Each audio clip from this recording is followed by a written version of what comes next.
بسم اللہ الرحمن الرحیم۔ السلام علیکم، آپ دیکھ رہے ہیں الف نیوز اور میں ہوں آپ کے ساتھ ماجد علی۔ شامل کرتے ہیں پاکستان اور دنیا بھر سے بریکنگ نیوز ہیڈ لائنز۔ مغرب آگ سے کھیل رہا ہے، روس نے تیسری عالمی جنگ کے خطرات سے خبردار کر دیا۔ روس کا کہنا ہے کہ مغرب یوکرین کو اپنی میزائلوں سے لیس ہو کر روس کے اندر حملے کی اجازت دے کر آگ سے کھیل رہا ہے اور امریکہ کو خبردار کیا تیسری عالمی جنگ یورپ تک محدود نہیں ہوگی۔ غیر ملکی خبرساں ایجنسی روئٹرز کی رپورٹ کے مطابق یوکرین نے 6 اگست کو روس کے مغربی کرسک ریجن میں حملہ کیا تھا اور جنگ عظیم دوم کے بعد روس پر اس غیر ملکی بڑے حملے میں یوکرینی فورسز نے کچھ حصے پر قبضہ کر لیا تھا۔ روسی صدر ولادیمیر پوٹن کا کہنا تھا کہ روس کی جانب سے اس حملے کا سخت جواب دیا جائے گا۔ روس کے 20 سال سے زائد عرصے تک وزیر خارجہ کے طور پر خدمات انجام دینے والے سرگئی لاروف کا کہنا ہے کہ مغرب چاہتا ہے کہ یوکرین جنگ مزید پھیلے اور یوکرین کو غیر ملکی اسلحے کے استعمال کی اجازت دیتے ہوئے مزید خرابی کو دعوت دے رہے ہیں۔ روسی صدر ولادیمیر پوٹن کی جانب سے فروری 2022 میں جنگ کی ابتدا سے ہی مغرب کو خبردار کیا جا رہا ہے کہ جوہری طاقتوں کی مداخلت کی وجہ سے یہ جنگ مزید وسیع ہوتی جا رہی ہے، تاہم وہ واضح کرتے رہے ہیں کہ روس کسی صورت امریکی قیادت میں نیٹو اتحاد کے ساتھ کسی قسم کا تنازع نہیں چاہتا ہے۔ سرگئی لاروف نے ماسکو میں صحافیوں سے بات چیت کرتے ہوئے کہا کہ ہم اب ایک دفعہ پھر تصدیق کر رہے ہیں کہ وہ آگ سے کھیل رہے ہیں اور وہ ایسے ہیں جیسے چھوٹے بچے ماچس سے کھیلتے ہیں۔ یہ ان لوگوں کے لیے خطرناک چیز ہے جو ایک یا دوسرے مغربی ممالک میں جوہری ہتھیاروں میں دلچسپی رکھتے ہیں۔ ان کا مزید کہنا تھا کہ امریکہ واضح طور پر تیسری عالمی جنگ سے متعلق گفتگو سے جڑا ہوا ہے، لیکن اللہ اسے بچائے، لیکن اگر ایسا ہوا تو خاص طور پر یورپ متاثر ہوگا۔ تاہم انہوں نے کہا روس اپنے جوہری بیانیے کے حوالے سے واضح کر رہا ہے۔ خبر کے اگلے حصے میں بات کرتے ہیں اسرائیلی فوج کے حملوں میں اضافہ، مزید 20 فلسطینی شہید۔ اسرائیلی فوج کی بربریت میں مزید اضافہ ہو گیا۔ دیر البلح اور خان یونس پر کیے گئے تازہ حملوں میں مزید 20 سے زائد فلسطینی شہید ہو گئے۔ بین الاقوامی خبرساں ادارے کی رپورٹ کے مطابق اسرائیلی بمباری سے المغازی ریفیوجی کیمپ میں 3 فلسطینی جام شہادت نوش کر گئے۔ اقوام متحدہ دیر البلح سے اسرائیلی فوج کے انخلاء کے حکم کے بعد غزہ کے لیے امدادی آپریشن روکنے پر مجبور ہو چکا ہے۔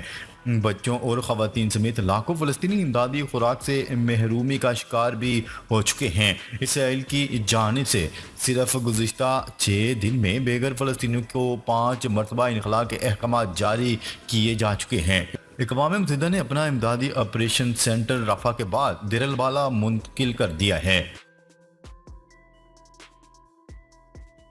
خبر کے اگلے حصے میں بات کرتے ہیں فلسطینی صدر کی سعودی ولی عہد شہزادہ محمد بن سلمان سے ملاقات۔